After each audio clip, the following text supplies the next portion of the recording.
It is so crazy that YouTube was pulling down our live streams because people held a firearm but never do anything with all of that blood splattering and limb dismemberment. The intro to this.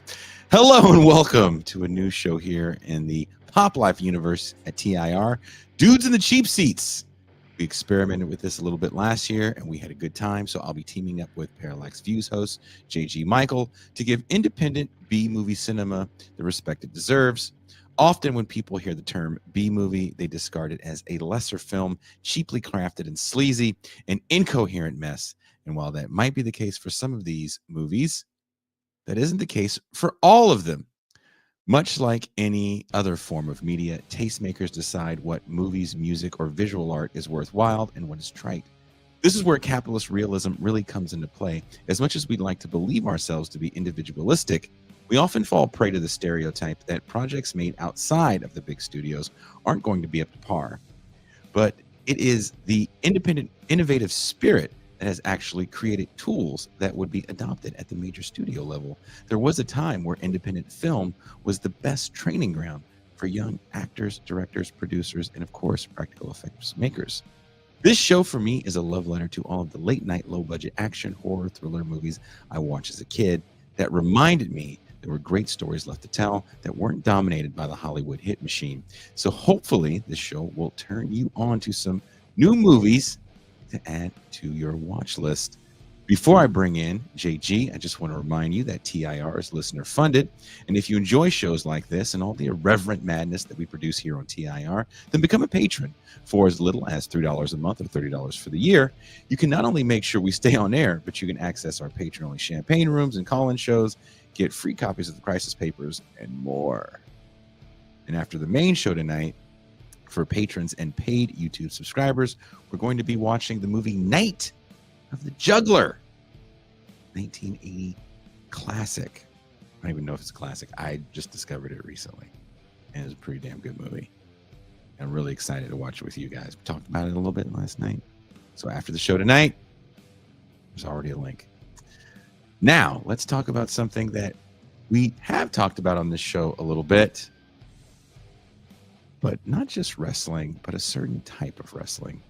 Many people understand pro wrestling to be fake, but as I've said many times on this show, while the outcomes are predetermined, the violence in the ring is very real. Wrestlers have to learn, train, and practice this acrobatic, violent dance to ensure they don't cause serious harm.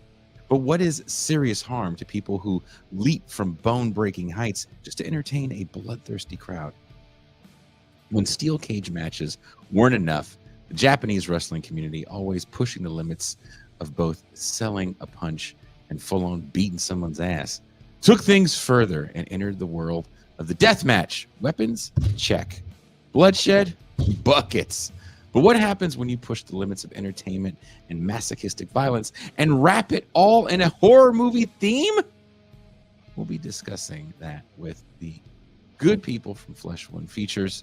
We're putting on the last tournament on the left on October 11th. Wherever you are watching or listening to this later, there is a link in the description to grab your tickets for the show in Hawaiian Gardens. Now, welcome my co-host in this crazy endeavor, J.G. Michael. Got a haircut. New and improved J.G. Michael. Yeah. Do you feel different? Do you feel more serious with the haircut? Everyone wants to know, are you going to smoke on screen? Probably. Okay, because that's what they're here for. They're here for the. Usually, I've had people get offended by it.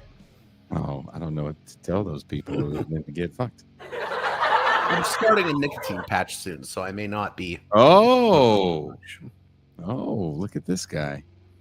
Do you want to introduce our guest today?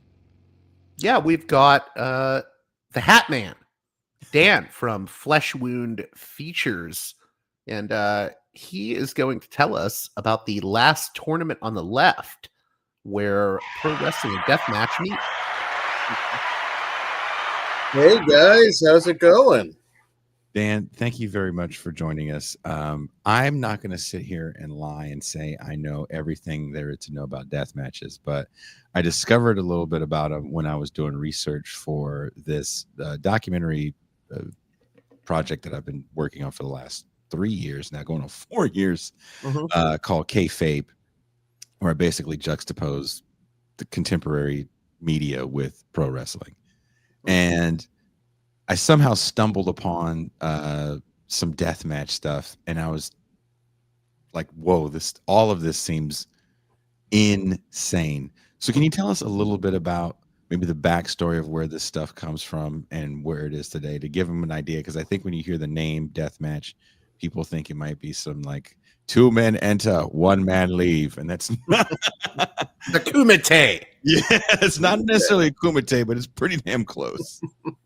Yeah, maybe not quite as brutal as the Kumite, but quite brutal. I mean, the roots go back a long way. I mean, really, I guess you would put the true roots in the South. For some of you maybe that aren't familiar with pro wrestling or kind of only know the WWE stuff, there were territories back in the day, and Mhm. you would see more bloody brawls, perhaps even in NWA versus WWF back then, and but particularly the South. I mean, true death match as you're thinking of it. For some people, FMW, the Atsushi Onita company in Japan, was kind of a cherry buster for a lot of people. ECW was more of a hardcore promotion, but there's a lot of roots with us that goes back to XPW, which was run by a controversial guy named Rob Black.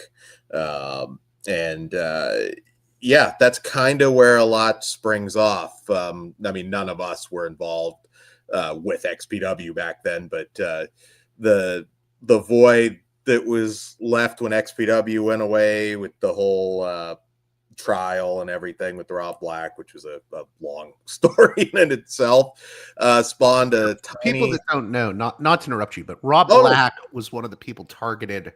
He was one of the porn producers targeted by John Yoo and the Bush administration. yes. That is a crazy story. It was in national news, and whatever you think of Rob Black, he's certainly a controversial figure, but it was that kind of just wiped out XPW, which kind of laid claim as the number one indie at the time. Predated Ring of Honor, predated TNA, and there was kind of a void, and UEW was a company that kind of filled that void, run by this guy, Andre Verdun, who a lot of people will remember from a little promotion on MTV called Wrestling Society X. And that didn't have a long run, but that did inspire a lot of things going forward. Lucha Underground. Yeah. And so, UEW kind of stopped running shows, and we've been talking for years. It's like we need to do something to give somebody something a little bit different. I saw a comment earlier in the chat about psychology in deathmatch wrestling, which is kind of a current topic, because Gail Kim made some comments about deathmatch wrestling being garbage. So that's kind of a big wrestling news bit right now. Truth be told, there's a very big difference between West Coast deathmatch and East Coast deathmatch. What's the big difference? Psychology. Not to say that the East Coast guys don't have psychology, and we do have some great East Coast talent coming in for the show. But there was like a little difference. If you go back and look at the work of Supreme, the late great Supreme, he always put psychology in those matches. So it's not just guys hitting each other with light tubes back and forth. They would tell a story. And I think Supreme, personally, one of the best at that. And Who was Supreme, for listeners that may not be familiar with him? Because he's kind of like the face of deathmatch in California. Yeah, Supreme was just a wonderful man. I wasn't, as close to him or anything as my one of my co-hosts, Michael Kruger, who's in our tournament, and of course producer Todd, who got to know him quite well.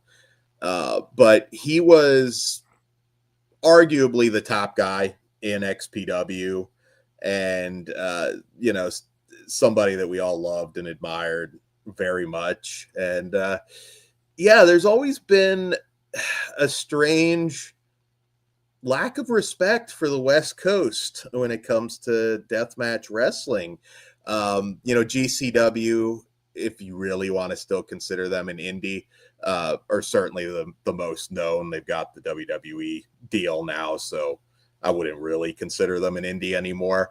They kind of overlook guys like Supreme and what they meant to our business, and we're just like, we need to get in this. We need to really highlight these West Coast guys, and so we decided to do Last Tournament on the Left. And being a horror podcast, which is what Fleshwound Features is, we were talking about it, and we were like, why not incorporate horror movies into our death matches? Is it going to be themed from that movie, or is it just going to be a bunch of leftists? Marx versus Trotsky. Yes. No. We got a little bit of everything, actually, and I can run down some of the matches. But we were, when we were sitting there thinking of it, we were like, the final is going to be a Hellraiser themed death match, which if you've seen Hellraiser, that kind of writes itself. There's going to be fish hooks. My God. Yeah, there's going to be fish hooks. There's going to be barbed wire. I mean, that movie's like a death match when you think about it. It's man. I wish I could have been there for you guys pitching that, and the person that was like, okay, I'll do it. So that's new to me. So like a lot of people that promote, and this is, just promoted by all the Fleshwound Features guys. So, I'm not the sole promoter by any means here. I go back, failed wrestler. I was 20 years ago. I helped out on a bunch of shows. Guys like King Kong Bundy, I helped at his merch table, and no shit. Tracy Smothers, people like that. So that's kind of where I started, and always kind of hovered around wrestling. Tried to book some shows way back in Washington State, never quite got it done, and it just felt like the stars finally aligned. And we're launching this, and there's going to be some other big surprises at this show, so very excited, little nervous. I definitely have some wrestling questions for you. Sure. What was it like the first time you actually got in a ring, just to practice, just to learn the ropes? Did you go through a training school first, or did you just try to, I went to a lot of seminars, and I never truly became a pro wrestler. I was a backyarder. That's even crazier to me. Jason, we'll have to get on Kruger to talk about that. Because there's did you guys have a medic, or was this like, we're just going to call dude's mom? There was some awful stuff. I mean, there's videotapes that do exist out there, but I can remember falling through a shed, and that didn't go over well. I can remember getting gashed by a beer bottle, and having to make up some ridiculous story to my parents back then. So a lot of stupid stuff. My character that was going to carry into like actual pro wrestling, if I became a true pro wrestler, was primetime DJ Shine. I did a Night at the Roxbury gimmick. Yes. So you did the whole humping the ref, and so if that footage ever surfaces, it's not good, but it is funny. So Was it the injuries that got to you? At that time, and there's like a version of this same speech, but some of the trainers or just guys working the indie scene at the time that would, I never forget it, exact quote. They called out two people, Kevin Steen, who became Kevin Owens in WWE, and Bryan Danielson, who went on to be absolutely massive in WWE and later AEW. They pointed those two out and they told me, look, here's your problem. You don't have a specific look. You're a big guy, but you're not a monster. You need to be, over 6 foot, all this different stuff. And they pointed out those two guys who everybody loved. And, this was at the beginning of their career. And they're like, those two will never be on TV. They'll never make money. Really? So that was like kind of the attitude at the time. I'm average height, big guy, but, not Andre the Giant here or anything like that. And so that was kind of the prevailing wisdom of the veterans at the time. Like you had to fit that mold. And I don't think I ever could have made it anyways, because I just don't like being away from my family. And back then the schedule was insane. I mean, 300 days a year, sometimes you were on the road. So wasn't meant to be for me when it comes to being at least a paid professional wrestler. I did music for years, and I think the trajectories can be similar, where there's something that has to kick in where you're like, look, maybe it's time that I put these rock star dreams to bed. Yeah, unfortunately, I mean, for the music industry, I guess it was what if you didn't make it by 35 or 30, depending who you talk to. No, 27, 30, whatever, depending on who you talk to. No. Yeah, so you kind of get the same speech in wrestling, although that ironically that's changed. There's a lot of guys deep into their 40s that are still at a top level, and CM Punk, LA Knight, guys like that. So I think CM Punk is my age. I'm 48. Yeah, I think he's 48, 49, something like that. Yeah, I'm still doing it. So I probably shouldn't have listened, but I don't think I had the toughness. If you look at a guy like Kruger, my co-host, I mean, that is one tough mofo. When you see what he goes through, it shows. I mean, he was just at a Primo's Slave to the Death match in Denver, and like popped out his knee, and he just like popped it back in. No big deal. I've got a show in Arizona. I've got a show in LA. Just put a Band-Aid on it. One of the things that surprised me about the death match is the light tubes thing. Like that's like a part of it. You hit each other with light tubes. There's definitely barbed wire. I saw people jumping from roofs of houses or buildings onto a ring. Can you talk a little bit about? I think there's a prevailing idea that even when you see someone jump from the roof of a building or a house onto a table that's covered with thumbtacks, or in deathmatch case with barbed wire or something, that something is fake. Oh yeah, right. The table's fake. The ground gives. Those lighting tubes are Hollywood lighting tubes. Nope. They're not. Can you explain how it really works? Because I don't think people understand. I mean, obviously. You don't have to explain every single detail. Oh yeah.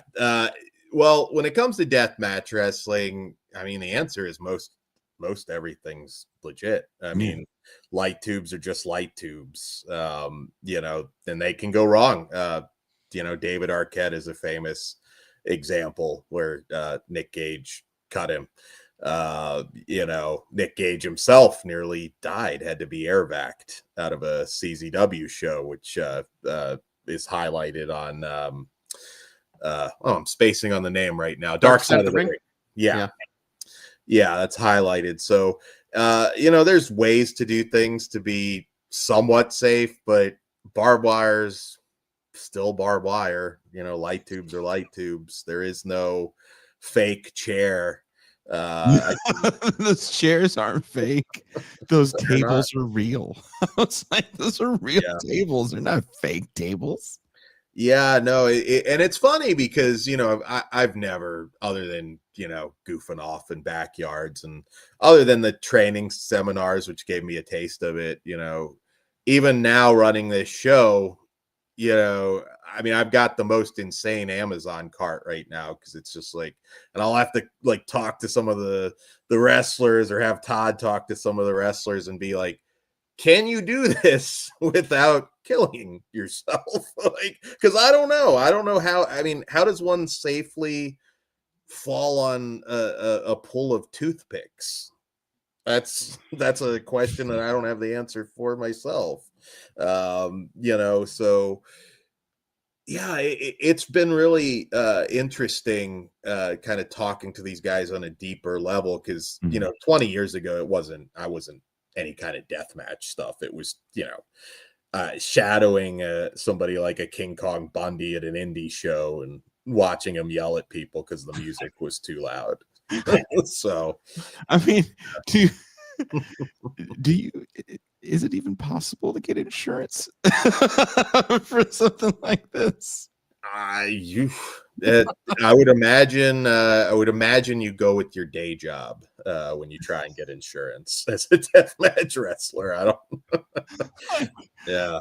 Well, I've been putting the show together. Do you have to like do some Jedi mind tricks to this is just a regular old wrestling thing. These aren't the droids you're looking for. Yeah. Sometimes you have to reel the guys in some cases because like they'll these are some tough dudes. And in our tournament, we've got some of the toughest of the tough.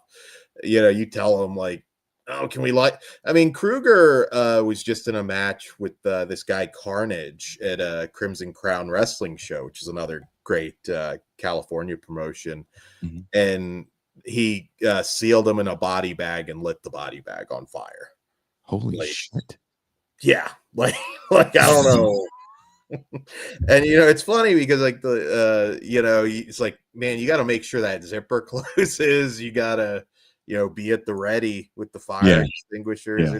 It's scary. Fire goes wrong. Light tubes, all of that can go wrong. So sometimes when I hear like comments, and nothing against Gail Kim, but like it's like, oh, this is just garbage. It's like there's an art to it. There really is an art to it. And if you've never been to a deathmatch show, it is so different from just a WWE or AEW mainstream wrestling event. I mean, there's nothing like it. I always tell people like it's not for everybody. If you're squeamish when it comes to blood, that's going to be a shock to you. But it's there's an excitement to it that is just. It's hard to describe it. It really is. I wanted to ask this question to you and J.G. Do you think with the rise of the consolidation with WWF in the 80s and making wrestling primetime television, at one point it was like Saturday morning television, or at least Saturday afternoon television. So you're bringing in a younger audience. And there's an element that you lose with that consolidation because not everybody was kind of included into that grab. The Bruiser Brodies of the world. Maybe he died before I think he died in 87. But anyway, there was a time when wrestling constantly spilled out into the crowd. Yeah. And that was why you went there to kind of be a part of the show. Will it spill out into the crowd? How much blood were you going to get? And I think that maybe that's where death matches really are the bridge between that old school wrestling before network TV consolidation and when people just went to go watch wrestling, as my dad called it. And he still says it to this day. Do you see that with death matches being kind of that bridge to what it used to be? It is interesting because on occasion you will see somebody that starts to wonder because that realism comes back because it's not fake blood. They're bleeding. some people, that's one common question I'll get from somebody that doesn't know wrestling at all. It's like, that's just fake blood, right? And Yeah, it's they'll like, say it's blood capsules. Yeah. yeah. And it's like, you have to explain it. It's like, no, sometimes it just happens. And, in deathmatch wrestling, I mean, you're going to bleed getting hit with light tubes and barbed wire. But explaining what gigging is and all of that, it's like, no, they don't throw like some stage blood on them when you're not looking. They just slice, and that's how that works. And I think that realism, and you look at somebody like Abdullah the Butcher, back in his heyday, or Terry Funk, you would The original Sheik. the original Sheik, absolutely, yeah, Detroit royalty. They would watch these guys live, and I'd say 95% of the people in the building back then assumed that it was all totally legit, not scripted. And it's impossible to recapture that completely.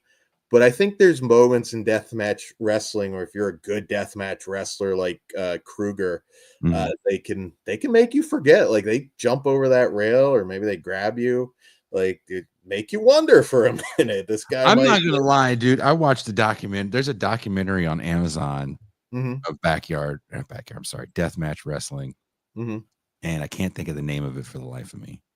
And I watched it until the very end, because the end was so overly dramatic. It was like a phoenix rising from the ashes ass story. Like, I can't remember the fucking name. Was it on Nick Mondo? Yeah. Dude, I was 10 toes in the deepest part of the ocean watching it, and it wasn't until the very, it's like, oh, motherfuckers. But it was really good, because that guy really went through it with these matches he was doing, like insane shit. And when you see him towards the end, I'm trying to look at him and like pausing the screen. I was like, this guy's got to have makeup all over his face, because he's got to have insane scratches and scars. Oh yeah, like guys that have been at it a long time, like Abdullah the Butcher famously used to freak people out because he would put like entire like quarters in his head. Yeah. And he could literally shove it in his head. That's how deep the gashes were. It's crazy. It still blows my mind after a show that these guys can hang out and have dinner. There have been some insane trips to Denny's or Waffle House.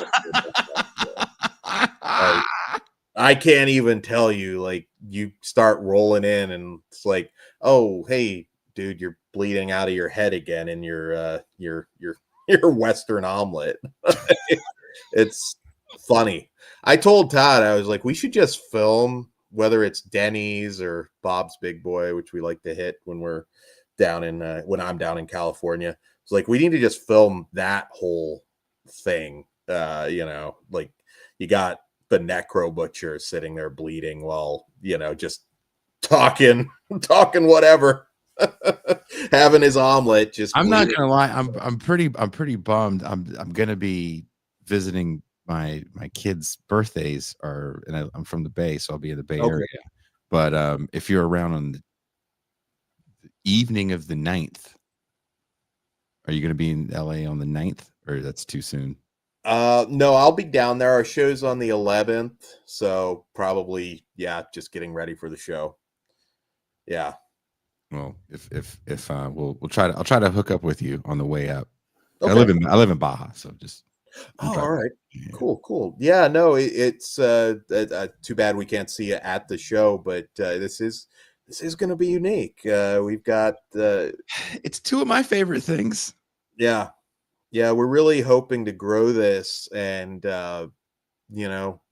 it's gonna look a little different from your typical deathmatch shows. So the goal is really to not just deathmatch is it is a niche thing, but we're trying to like bring in particularly some of those horror fans, because they always go hand in hand. Horror and wrestling, people tend to like both. So we're reaching out to a lot of horror fans, and I know there's a few people that are going to be at this show that have never been to any deathmatch show, have not really watched deathmatch wrestling, and it's kind of cool. Not that it's always going to be a great reaction. I mean, yeah, that's you're getting thrown into the deep end of the pool. Not even the deep end of the pool. You're kind of getting thrown into the ocean.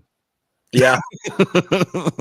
Yeah, it's an experience you'll never forget, though. I still remember being not deathmatch, but being a little kid and rushing to the guardrail to talk shit to Vader. And Vader grabbing me by the shirt and pulling me an inch from his face. And he's like, "Shut your mouth, kid." And just shitting my pants in terror. JG, I'm sure there's some questions you have. Yeah, I was going to say first, I think, I think there is a bridge element, although we have to be careful because I think wrestling is always changing anyways. Like, if you watch the little footage that's left of like 1930s wrestling with people like Jim Londos, who was the biggest star at the time, it's completely different than like Ric Flair in the 70s. But I do think there's a connection between deathmatch and the old regional days. I think Onita in the Dark Side of the Ring episode even says that he actually brought the Memphis hardcore wrestling style back to Japan with him. So there's definitely a connection there.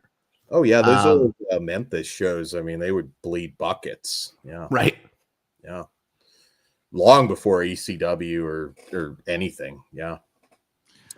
We do have a Raja Jackson comment from our friend Tony Red in the chat. He says, "So Raja Jackson, the best kayfabe ever." Oh, that's wild. I've talked to so many different wrestlers about that situation. So actually, not where the incident happened, but where Raja got that concussion. That's where our show is at the Metroflex. So just was he in a match where he got the concussion, or was he training? He was just training. Yeah, he was. So back 20 whatever years ago, when I was trying to break in, it was very taboo if you were not in the know, in a wrestler or somebody directly involved with the show. You didn't go in the back. That was just a huge taboo. You would get yelled at. They didn't like guys having their girlfriends or girls having their boyfriends, whatever. Like, you kept them out of the back. You had to go talk to them. You go do it out in the wherever parking lot. So it's a crazy case, really, when you look at it and break it down for people that maybe aren't familiar with wrestling, because he did hit him with the beer can, but there was that separation where it's like you could tell there was tension, and then they immediately tried to turn it into an angle, and it's like, you can't wait. That guy's not a wrestler. Well, that was where Dan. That's where I was like, look, if you're Raja's management team, which allegedly was with him, I don't care where you are. If someone hits you with the can, you leave. Absolutely, right? You leave. And fair, being fair to Raja, if he immediately just reacted and socked him, then it is what it is. But when you watch that whole tape, it's wild because he was just getting jazzed up by Twitch or whatever he was on. The kick, yeah. Yeah, he was getting, riled up by, probably 10-year-old kids. And that's the part that I think is probably going to screw him when it comes to the trial. But it's fascinating. There's so many angles to it, and it's like, I'm not sure legally how this one's gonna. See, I wonder if the saving grace for him in some way is going to be the, Stu cooperated when he lifted him. Like, I don't think Raj. So I think people are going to look at that and be like, what is going on? Go back and watch the hits too. There was a lot of, he's not hitting them like a UFC fighter hits someone when you do ground and pound. He was hitting him, and he was missing. I didn't say it on the other show, but I'm beginning to maybe I shouldn't say this publicly. I'm beginning to wonder if that whole thing was like a setup. What did I say? And you said I was crazy? No. Not a setup in that it was like all a work, but that I kind of wonder if who were there's the Samoan Black Pearl, and who's the other guy? Reno Anawai is Black Pearl. Yeah. He's the promoter. Who was the friend with Raja though? AJ Mana, the cowboy guy Yeah. with the cowboy Yeah, hat. there was just it felt really weird to me that like they told him to do that. Just I don't know. I'm telling you, man, there's no way in the world, if your job is to manage anyone, and if you're managing a Disney character Yeah. and somebody cracks him with an empty beer can, sorry, we're leaving. You leave. You don't stay. There's nothing you're going to tell me. There's nothing you're going to tell me. There's no amount of money you're going to give me at this point. Because it's like, look, man, doing this for $500 ain't worth it. This dude just hit him with a can, willy-nilly. We can't stay here. This is bad for my fighter's health. I got to look out for my guys. That's how you keep your job. Yeah. I mean, the way he did it, obviously you can tell like he wasn't trying to hurt him. Of course. But it was bad. Yeah. Yeah. And I think where the mistake was like telling somebody to get your receipt, which a receipt, like if you're a professional wrestler, that means, you maybe tag a guy, maybe you get a bloody lip or something. And that's where the line is. Yeah, Raja ain't a wrestler though, and he's very obviously mentally unstable and probably abused.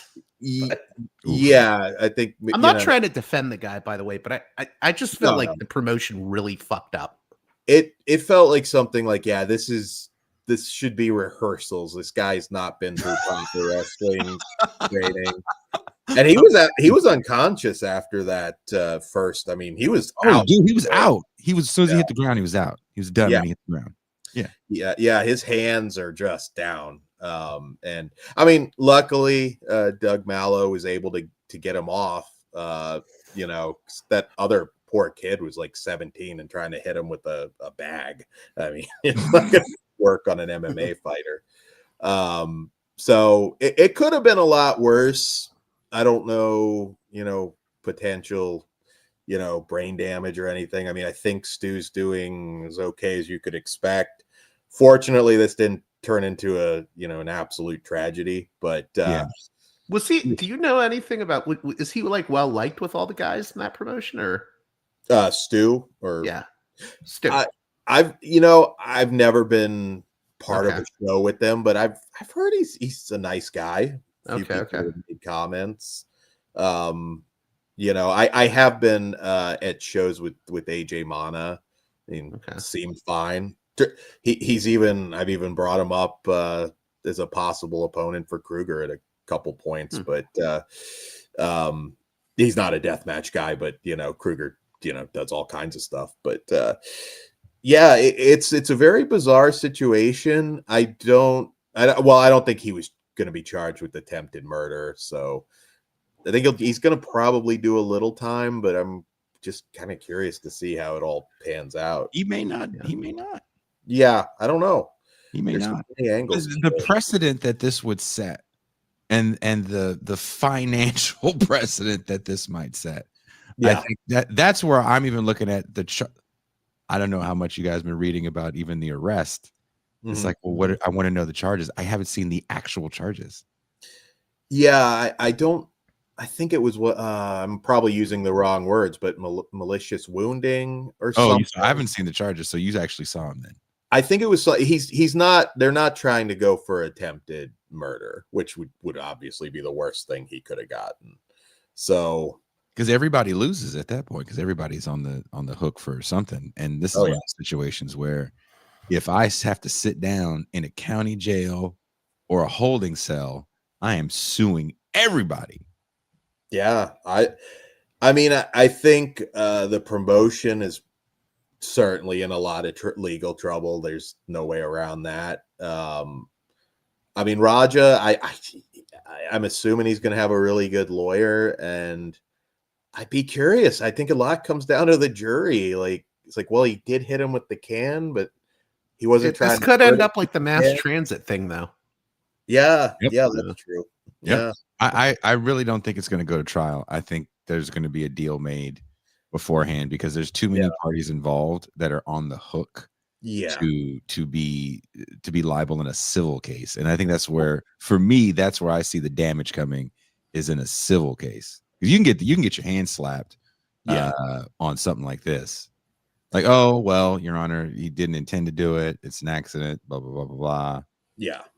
Yeah, it's really interesting. And I mean, Black Pearl, he never, became a big star, got signed by a major company, but he is a part of wrestling royalty, the Anoa'i family. Right. So, that encompasses The Rock. So I could see.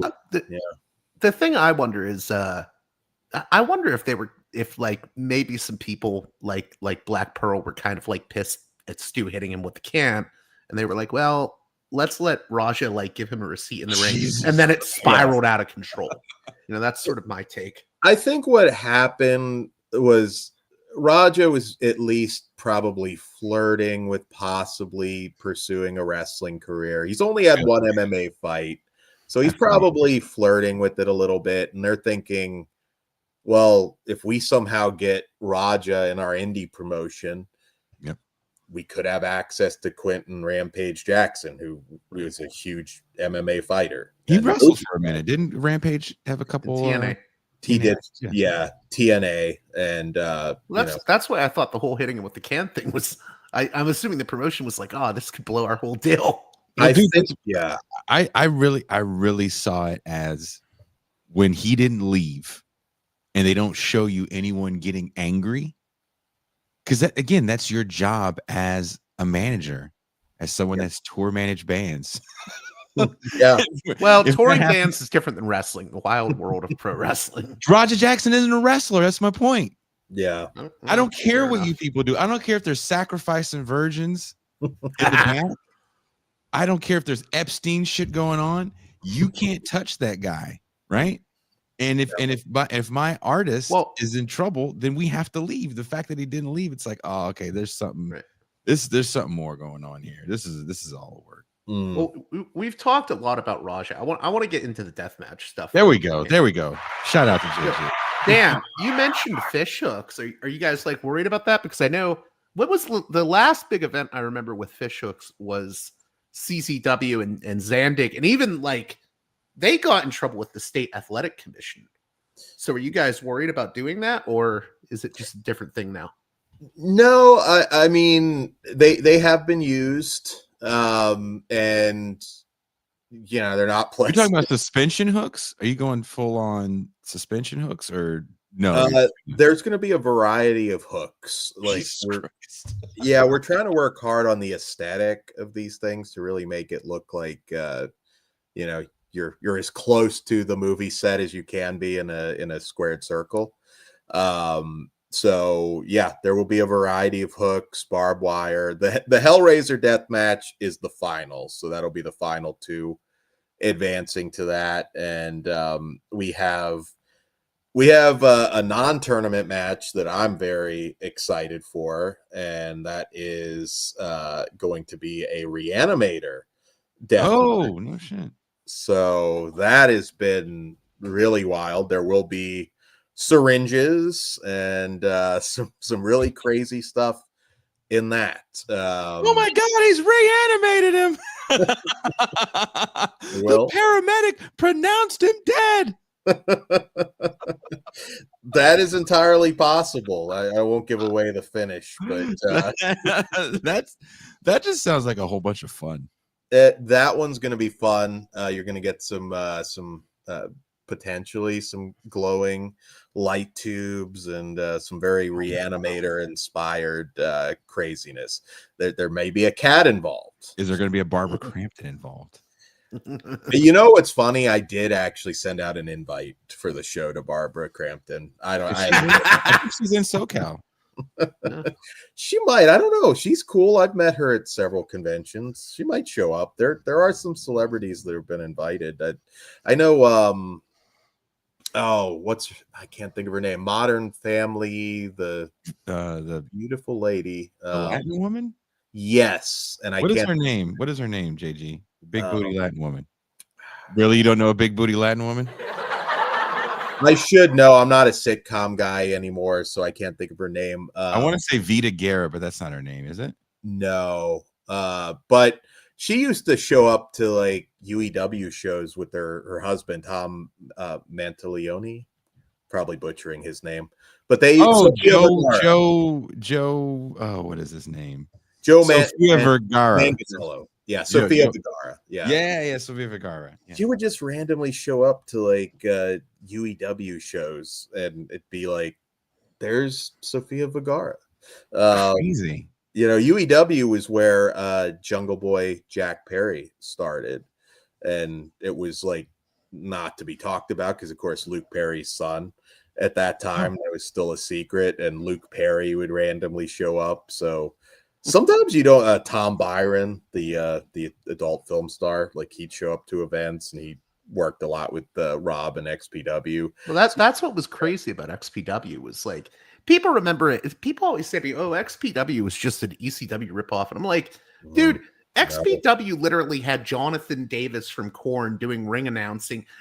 Danzig from the Misfits was at shows like on camera and stuff. It was like it was rock and roll meets wrestling meets the adult film world. It was, I think it was different than ECW. That's the late '90s in a nutshell, right? Oh yeah, yeah. They would. I've heard stories about like they'd be shooting an adult movie like in the ring and clearing it out for a show at night. So it was pretty wild. They even had Josh Lacey wrestle a match or two. He was in the Misfits and he wrestled. Yeah. They had all kinds of crazy stuff there before, again, all the legal drama. And so Reanimator death match. We've got a sleepaway camp death match. Ladders. What's that until out the Bing Bang? All I'll say is that one. It may not be the most violent match that we have on the card, but I think a lot of people are going to be talking about it. So, yeah. This one's going to be wild. They're what you're thinking, just imagine it's going to be even worse. So I'll say that. So we got that. Are you okay? There's the $1 million question. Are you streaming it at all?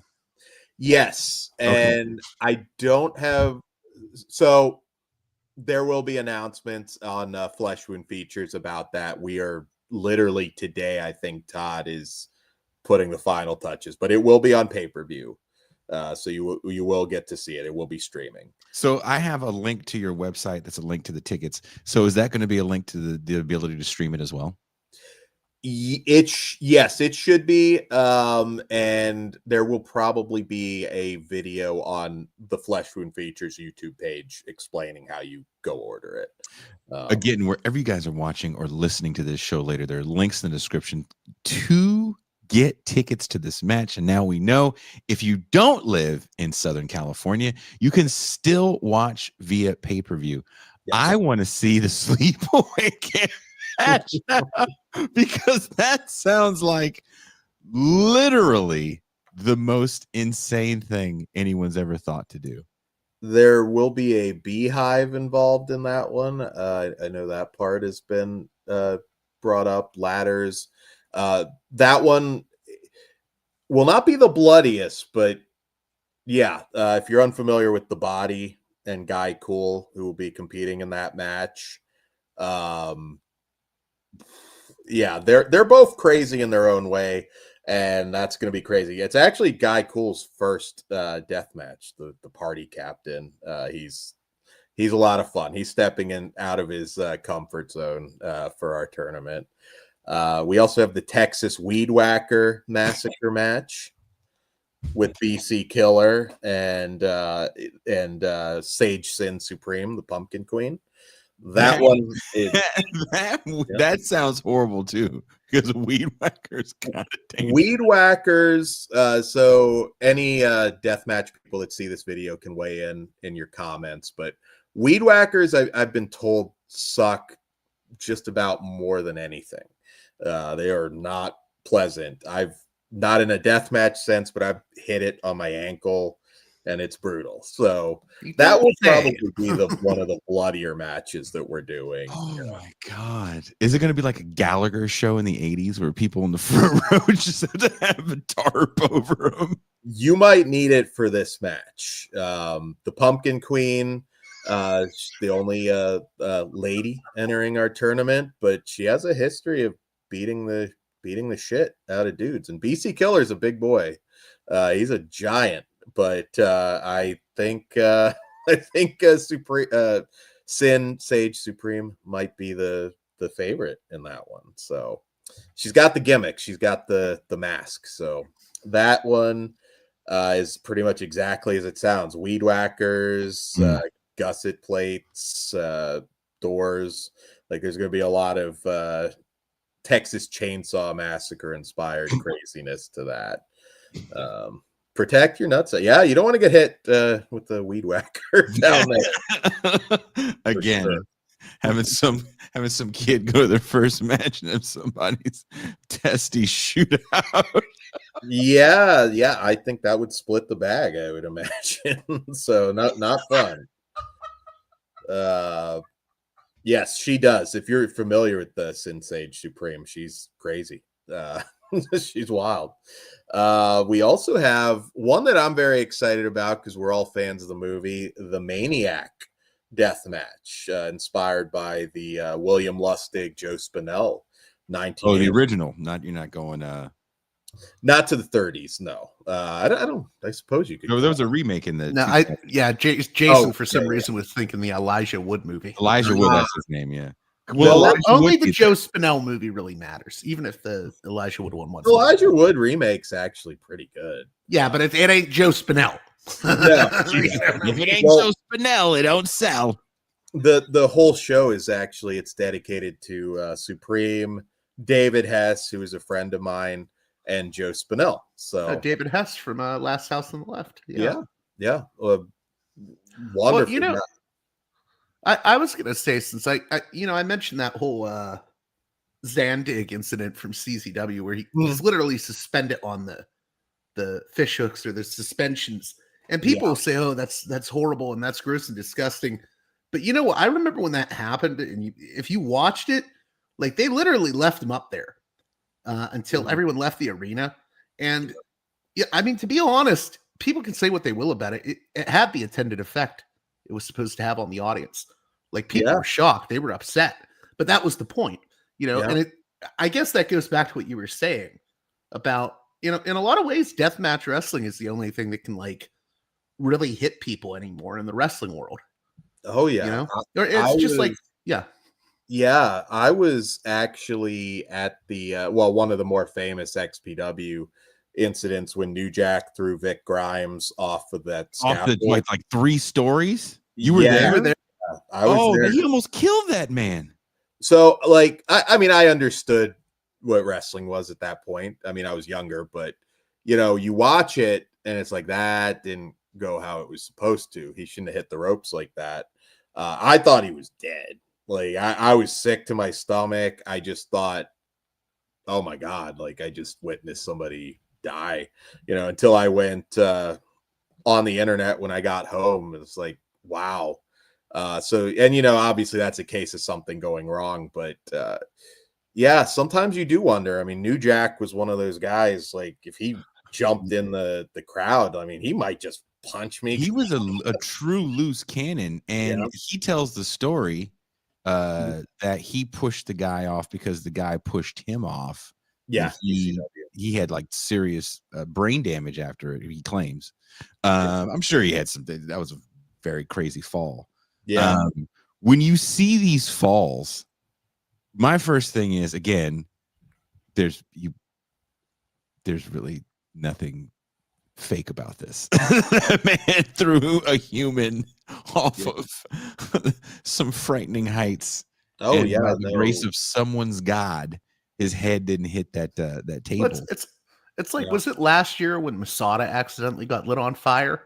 I was at that too. I'm bad luck for these guys. I remember someone said to me, "Oh, is that fire fake?" And I'm like, "Are you crazy?" If you watch the TMZ video, there's 2 of them of Masada's face going up. One of them is mine. I wish I knew how to tag Fleshwound Features, but I'm technology not very bright when it comes to that. But you can hear me yelling, "Jesus, Jesus, get water, get water." Like you can hear me on that video. It was insane. And Masada just kept wrestling. Like, he didn't stop. He was just in the back drinking a beer, from what I hear. Like, just like, I'm good. Like, your face was on fire. What, my God? Like, I would be crying, man. Masada up there with Necro Butcher, one of the toughest human beings you See, could. but I I think he got was more into wrestling again in a deathmatch. month. I Mhm. got more into deathmatch because of Masada than Necro, because Necro Butcher, I think, is one of those guys that he didn't know how to wrestle. He learned how to wrestle after he did the deathmatch stuff. Masada knows how to wrestle, though. Oh, Like, yeah. and Kruger Masada, does too. And it's yeah. frustrating because I do think there are deathmatch guys that don't know how to wrestle. And like Masada does, and that's why I started reconsidering the deathmatch stuff. Oh, And then yeah. when I went back in time to like FMW, I don't know how anyone can watch like the Onita Funk match, the exploding barbed wire death match, and not Oh, be yeah, like, yeah, this yeah. is great storytelling. It's like the doom metal version of a wrestling match with the gong going off. I mean, there is a storytelling Doom element to some metal. death match. So you're Oh, saying it's the yeah. candle mass of death matches? Yeah, I am. Dude, Yes. there's a gong going off like every 5 seconds, and then the ring explodes, and Onita has to save Funk by jumping on top. It's fucking beautiful storytelling, And I Yeah, think yeah. guys like Masada can do good stories. Oh, Masada is a fantastic wrestler. Masada could get by never working a death match. That guy's a great worker. Kruger, has the amateur background. I mean, Kruger is fantastic. If he just decided he didn't want to do death match anymore, Kruger will suplex you 20 times Right. and still have gas in the tank. He's amazing. But yeah, no, some of these guys are fantastic workers. And then, there's the suspension of disbelief on an Irish whip. I mean, the most simple thing. So, like, Is that is guy there is getting hit with light tubes. is there a short lifespan though for this kind of wrestling, because it is so destructive to the body? Like we've been talking about, you're getting hit with a light tube. Your Mhm. face is kind of maybe your most important asset, because it's entertainment at the end of the day. I don't give a shit what anybody says. At the end Yeah. of the day, we're entertainers, and you're no different than Brad Pitt. It, I, And your face is an asset. sure. Yeah. And there's a lot of ladies that do death match Mhm. now. Ludark Shaitan, Lindsay Snow. There's Mickey Knuckles, of course, one of the best. Great. It depends. It's a complicated question because you can talk to some guys who will tell you, like, maybe being out there with a guy like Brock Lesnar, where maybe he hits you with like 20 German suplexes. It's like that's going to be rough on the body Do too. you, Dan, do you know Grapple Vision, the YouTube channel? Yes, I'm I probably. interviewed him a while back, and he was adamant about this. He said that everyone complains about deathmatch and says it shortens your life, and he's like, those guys can recover though from like getting hit with a light tube. It's Yeah, the constant bumps that are yeah, actually what kills. Like, it kills you long term. You know, I yeah. think people overlook how rough just being a wrestler is, regardless of whether you're deathmatch or not. Oh yeah, yeah, definitely. I mean, there's people that will never work a death match that have just paid the price on their body. You look at something like skewers to the head, which is a popular No, spot that people do. originated by Masada. Yeah, yeah. I mean, you look at that and think that's like one of the most brutal things I've ever seen. The guy's got 20 skewers in his head. But you're right. That will heal. You'll have scars, but it's superficial damage. So, yeah, deathmatch wrestling gets picked on in some cases where I'm like, sure, but look at like what Daniel Bryan does in a match. Like, it may not look as brutal, being taking a German suplex on the back of your head, but I promise you it is. Like, so I don't know. Deathmatch wrestling, every once in a while, it's people will come after it, and I don't think they think it through. See, I'm one of the weird people. You probably have noticed this about me, Dan. Like, I get annoyed with a lot of WWE stuff. You Mhm. know, Yeah, the kind of stuff I like is like I like that Kruger is from that amateur background. I'm yeah. like a big fan of catch wrestling. Big Mhm. promoter of Shooter Pro, which is Jake Shannon's catch wrestling promotion. I like Yeah. the MMA stuff. and people say, well, how can you like deathmatch? And I'm like, well, there's like a seriousness to it in a weird way. You know what I mean? Like it feels more real, you know? So I like, it's weird. People would think, oh, well, you like the catch wrestling stuff. How could you like deathmatch? But I don't see a contradiction in that at all. No, I like a little bit of everything in my wrestling. Yeah. You know, I'll watch all kinds of different things. You know, I like comedy in wrestling. I like, great, technical classics, and I love deathmatch wrestling.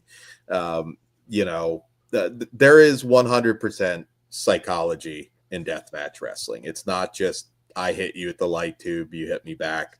Like there is psychology in it. And some of the people we mentioned are great examples of guys that really do bring that psychology. I think, I'm biased since I'm on a show with them, but Kruger's amazing at that. He really has a great mind for setting up a match. And, Kruger's somebody even after he retires, I can still see being a great trainer and really kind of molding the next generation of pro wrestler or deathmatch wrestler, whatever the case may be. So we've got a lot of really good personalities at our show. The Body is one. I mean, he is a wild and very unique individual.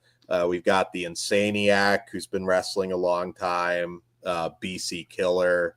Specifically, Wasn't the Body in the news for a controversy like last year with XPW, the syringe thing? He did. Big F and Joe did pierce his dick in the ring. That's a lot. Yes, that is. I worked at a piercing place some years ago in San Jose, California. Yeah, and I remember these kids came in. They must have just turned 18, and I feel like it was a dare. And it was so long ago. They came in with a camcorder, right? They didn't even have a camera phone; they had a camcorder. Oh wow! And they were kind of giggling, mm-hmm. and they wanted to pierce one of them's dick, and the piercers didn't want to do it because it's not fun to hold some guy's crank in your hand when that's.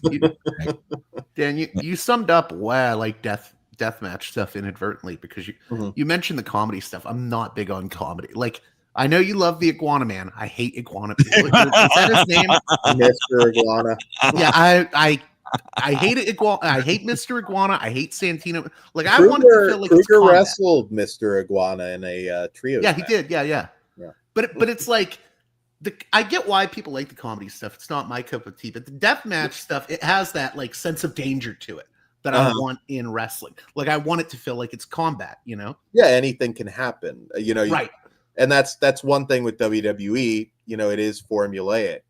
You can, if you watch a lot of it, it's like, okay, I see exactly how the next 6 months are going to go.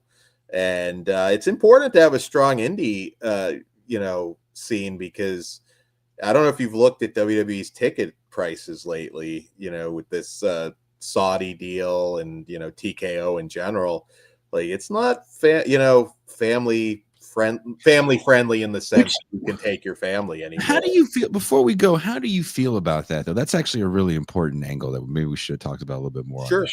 For years, wrestling, whatever we want to call it, beyond, the particulars of death matches or whatever, there was always access to the community. The local promotions were entrenched in an area. Yeah. Right. And it was part of kind of the community, if you will, right? Mm-hmm. That goes away with the monopolization with the big W's. Mm-hmm. But you still, like you said, have these small indies. There's indies in Oakland where I'm from, in the Bay Area, that actually draw a pretty decent crowd. But as ticket prices rise in these things that have always kind of been working class escapism, what does that say when we're trying to have upper class, working class escapism? I don't see it working in the long run. I think there will have to be a crash at some point because, like, I have friends that were looking to go to one of the shows in Indianapolis just recently, WrestlePalooza, I believe it was, and they were looking, and it's like it would be over $1,000, and not good seats, mind you, anymore, which is crazy. Like nosebleed seats, and it would cost over $1,000. They're pricing people out, but we're in an era where Saudi Arabia is paying them $250 million to get WrestleMania. So it's which also kills the indies, because WrestleMania weekend is huge. It's not just WWE or WWE affiliated companies. Like, everybody would converge on whether it's Vegas or what have you, and put on these shows. It's how people get noticed. And it's like, if you're a small indie, you're not going to Saudi Arabia to try and put on an indie show. I mean, even a bigger company like GCW, I don't know how that works, because GCW, I'm not a huge fan of GCW, but they are very gay friendly. Effie is huge, he's a big star. I don't know how Effie bees Effie in Saudi Arabia. I don't know how that works. I don't know how some of the talent even go there. It's a huge question mark. And fortunately the next Mania is going to be in Vegas, so it'll be business as usual. But that hurts the indie scene too. And even being a huge wrestling guy, I'm not going to drop over $1,000 to go see a WWE PLE.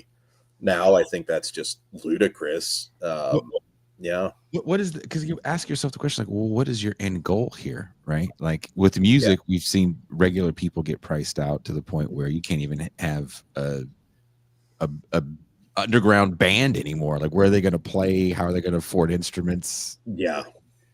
So there's a reason why there's AIs with 1 million followers on AI. I mean, the bigger problem is that, like, if people stop watching, like, historically they don't come back. Like with WCW, even before WCW went out of business, they lost a portion of the audience that was watching during the Crockett era.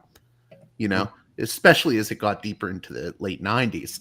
And then once WCW went under, all those WCW fans left. They never came back. No, they didn't. So, that was their wrestling of choice, and that could happen again if they. You have to create new fans. I believe it's the WWE model is like every 7 years, because people do cycle out. People go to college, whatever, fall off, get married. So you got to really bring in those new fans. And now it just seems, I mean, what's happening right now, and I think it'll pan out over the next few years, is Saudi Arabia. They're going to buy TKO. And that, I don't know what that looks like. I'm not even the biggest AEW guy, but you do have to really root for, the little guy. I'll say this honestly, AEW needs to get that TV deal, just for the good of the industry, in my view. They do. They do. I mean, again, I'm not the biggest AEW or GCW guy. I think GCW is lacking in a lot of ways, but and the sad thing is, right now WWE is acquiring assets. So Saudi Arabia is going to maybe own wrestling in Mexico, which is its own unique thing. Lucha Libre is its own unique thing. I think there's going to be they're definitely buying TNA, even though that's not official yet.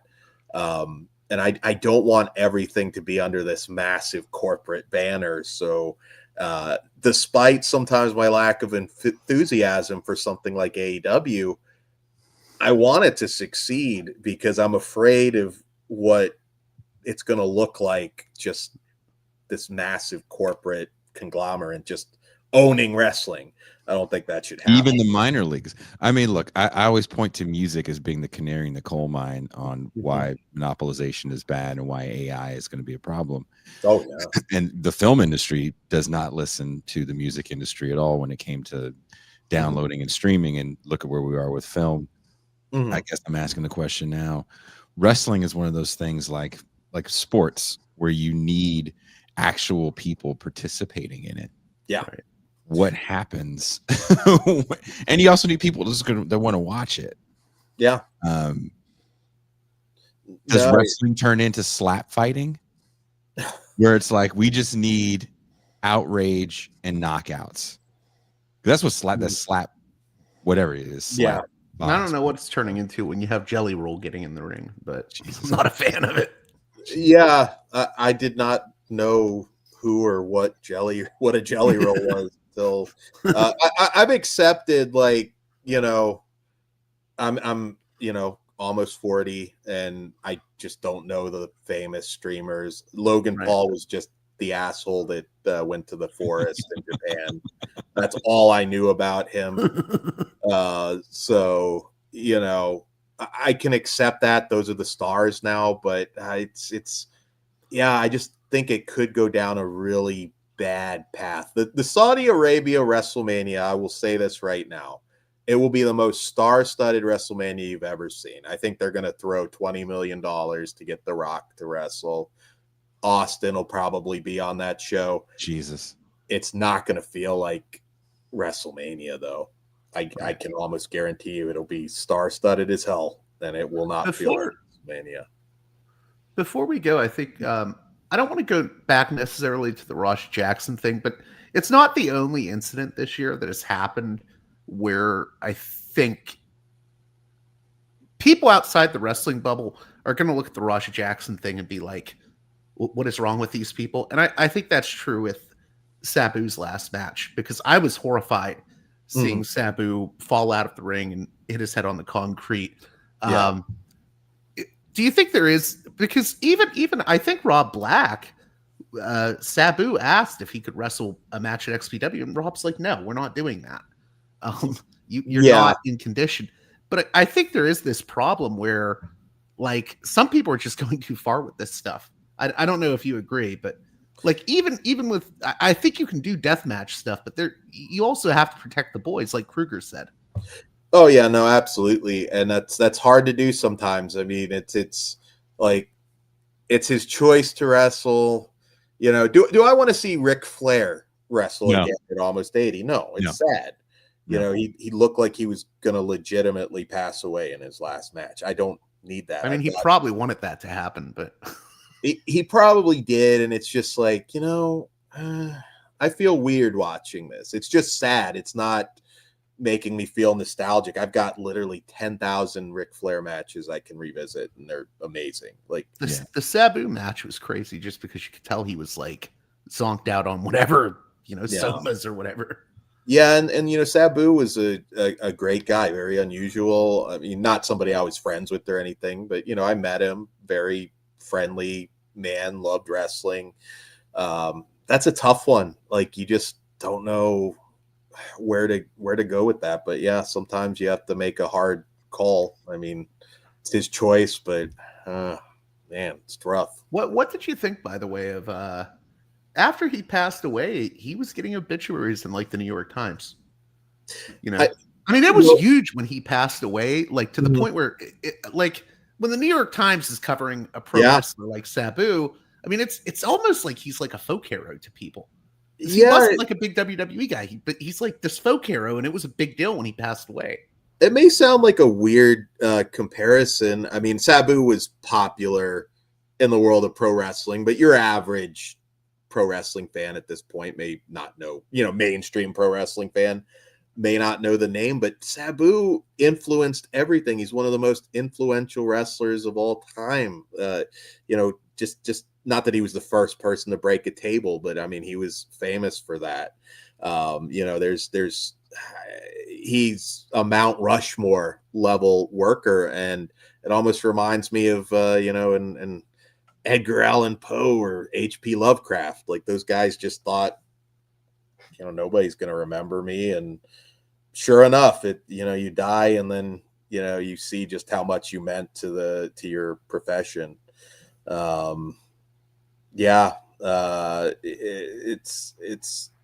It's just, it's sad, but I think he is somebody whose legacy is going to live on forever. Even if you didn't know the name Sabu, you're watching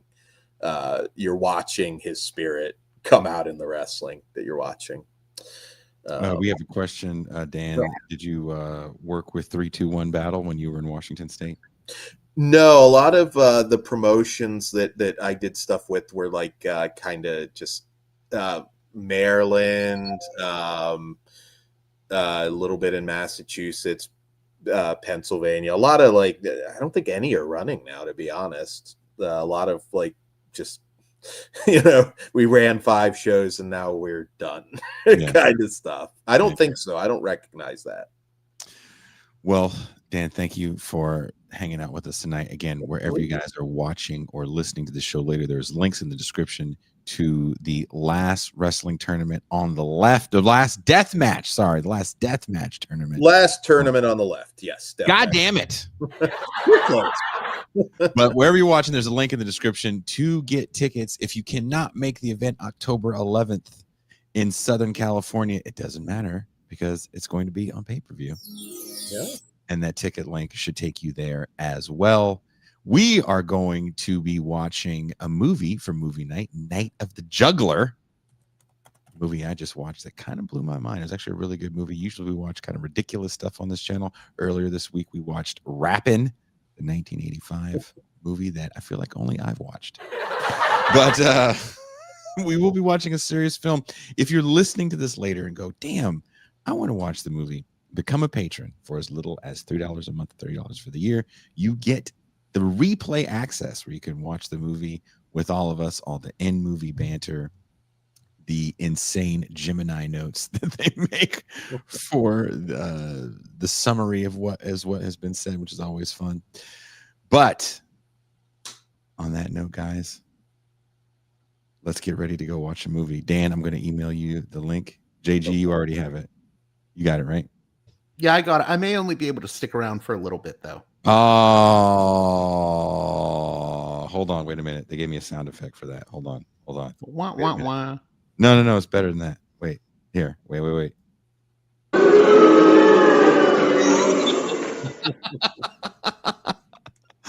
Yeah, that's a horrible sound effect. But thank you again, Dan. And I'm looking forward to hanging out with you for this crazy ass movie that we're going to watch. Sure. Yeah. All right. We are out.